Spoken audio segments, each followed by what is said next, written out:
I mentioned to you that I had some rather obscure laws that resemble paradoxes that I meant to share with you. Since we're looking at another paradox today, I thought this would be a good opportunity to right that wrong.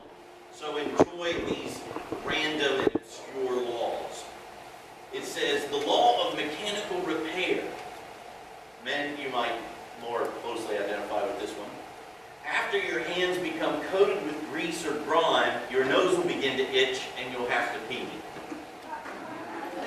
The law of gravity. Any tool, nut, bolt, screw, when dropped, will roll to the least accessible corner. I say amen to that. The law of random numbers. If you dial a wrong number, you never get a busy signal, and someone always answers. Variation law. If you change lines or traffic lanes, the one you were in will always move faster than the one you were in now. Law of the bath. Only when a body is fully immersed in water, the telephone will ring. Let's see here. The law of close encounters. This is a good one. The probability of meeting someone you know increases dramatically when you are with someone you don't want to be seen with. Let's see here. I think I mentioned this one to you last week. It's the coffee law, they call it. As soon as you sit down to a cup of hot coffee, your boss will ask you to do something which will last until the coffee is cold. Murphy's Law of Lockers. If there are only 2 people in the locker room, they will have adjacent lockers. This is one that I've identified with several times. The law of commercial marketing strategy.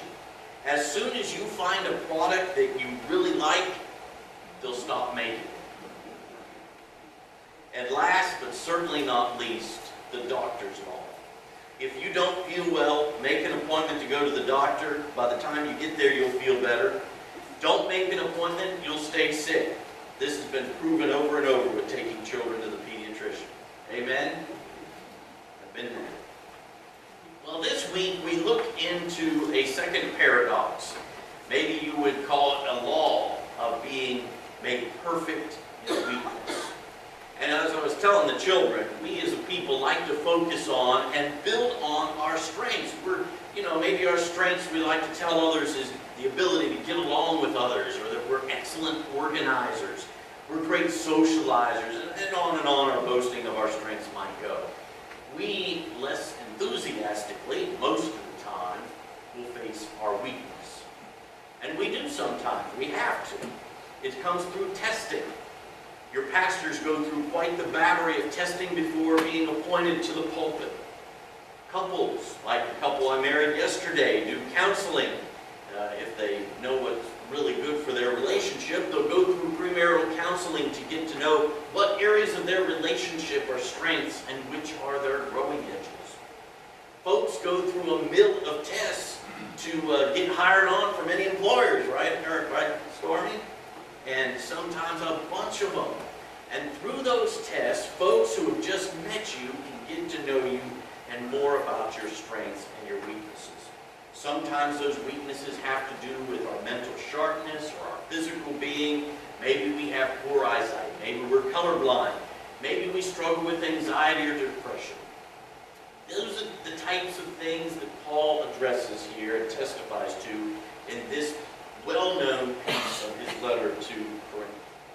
He testifies that his struggle with physical vulnerability revealed to him that more than any divine ecstasy that could possibly have come along, it revealed to him the nature of the power of God that was made available to him, came to him through that weakness. You know, that widely circulated idea is that when events turn against us, we think it's divine retribution, no? The boss announces that the company's downsizing means you. The doctor delivers a chilling diagnosis of illness. That dull ache in your lower back tightens its grip and squeezes out your peaceful sleep and your peaceful thoughts. Are you there with me? We know that haunting feeling, don't we? Those haunting thoughts. How about of our annual ice cream festival and block party. That evening, it's on the schedule. It's one of the few evenings of all the summer that the worst storm of the summer brews up. Now you just begin to wonder, is this divine justice or punishment for things that have been left done or undone? Well, notice what Paul says. He calls his thorn in the flesh a messenger of Satan, not a messenger of God. He clearly sees this thorn as not from God. We do not need to embrace the idea that God plans or gives us difficulty or suffering to agree that God's power can sustain us there, that God's power and blessings can meet us there. Now, as you know, we have no idea exactly what that thorn was that Paul dealt with. Although biblical scholars have suggested it could have been anything from epilepsy to stuttering to eye problems. And that's just some textual clues that folks have kind of grasped at over the years. But that's not important to Paul, and that's why he doesn't tell us what his issue was specifically. What's important to Paul is that he considered this affliction to be a painful trap or a torture that was designed to take him out. Back in the first century, sharpened wooden stakes were often placed in pits with the hope that enemy soldiers would fall on them and be impaled. Sharpened stakes were the roadside bombs of ancient warfare, we might say, and they were described in Greek by the word skolos. It's the exact same word that Paul uses here for his thorn in the flesh. So Paul considers himself to be stabbed by a messenger of Satan, he says, to torment me, to keep me from being too elated. And as we've seen, Paul is never concerned so much about telling the details except the why of the issue for him. He could have given up, assuming his life was over as an apostle, but instead he discovered that it was just the beginning. 3 times. We don't know how close together they were, how far apart, but we know 3 times he pleaded with the Lord to remove that thorn in the flesh. And those 3 times God revealed to him, my grace is sufficient for you, for power is made perfect in weakness. Power is made perfect in weakness. Have you heard that testimony from someone? Adam Raplogate, who was a tank gunner, who lost his left hand in Iraq, says about that experience, sometimes it takes people a lifetime to realize what it's all about. You go through something like this, and it grows you up a little bit. Power is made perfect in weakness. Tom McNish, who's a former Air Force pilot who was a prisoner in North Vietnam, reflects this way. He says, there's no question in my mind that the experience I had in Vietnam has had an overall positive effect on my life. And I want us to just take a few moments to think about a time in your life when you experienced what you might say was greater than normal spiritual growth within a short amount of time. You know how we look at the trees? If you go down to Meyer's place, they just cut down 2 oak trees, and you go and you look at the stump and you see the rings, right? You can tell the fat years from the lean years, how thick the rings are. Think about the time when in your life you experienced one of those fatter rings. You know, more came in a relatively short period of time. Maybe it was a shift in priorities for you, or an increase in personal strength, a renewed appreciation for life maybe, or a deepening of personal relationships. Did those come to you because of smooth sailing and easy living? Probably not. Those times of growth come from stress. They come through struggle. Oftentimes, though we don't love it, but we admit it comes often through suffering. For me, so far, the most traumatic season of my life, I believe, was the season and the sudden passing of my dad when I was only 24 years of age. It won't be long until I have lived as many years without Dad as I had with my father.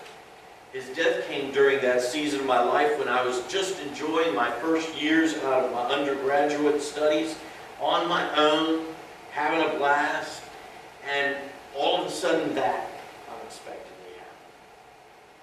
And once I began to recover from the shock and accepted the new reality for what it was, at least as best as I could at that point, I discovered a new joy in a hobby that Dad had enjoyed in photography.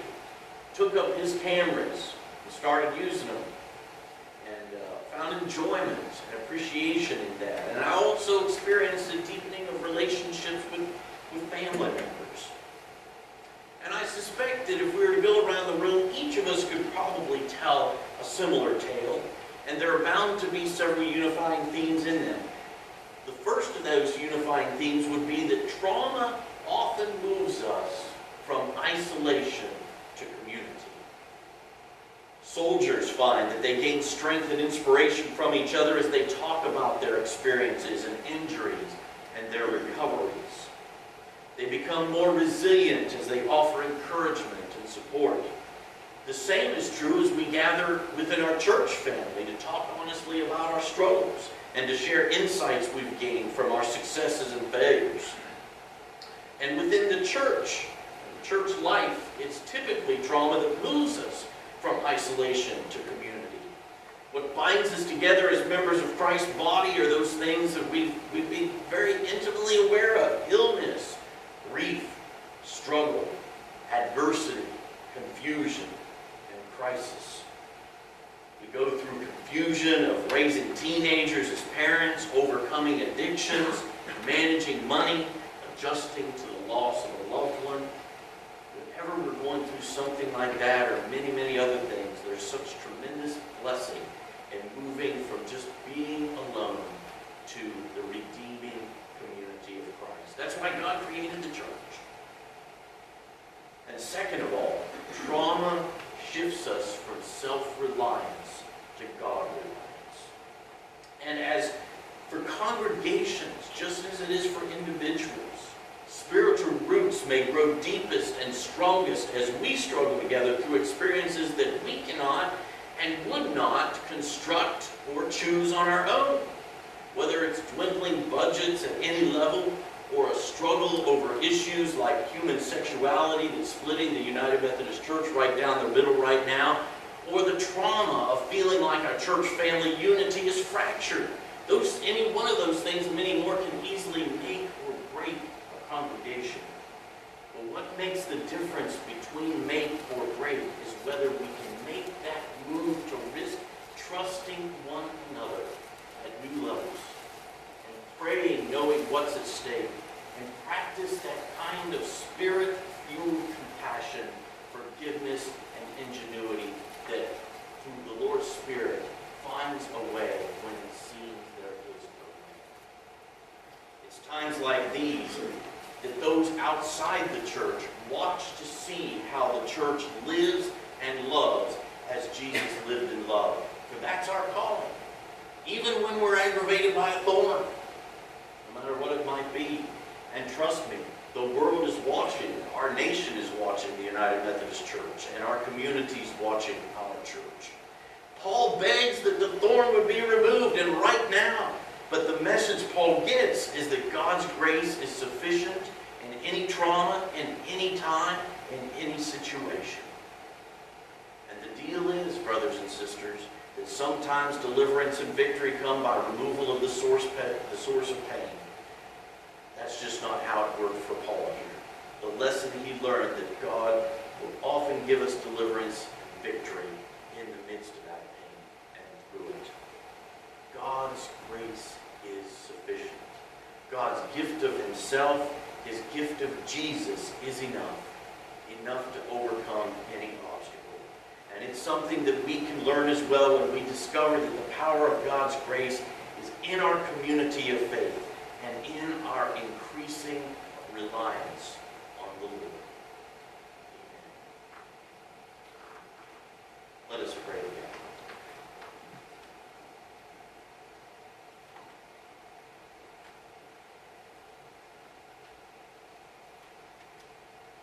Lord, today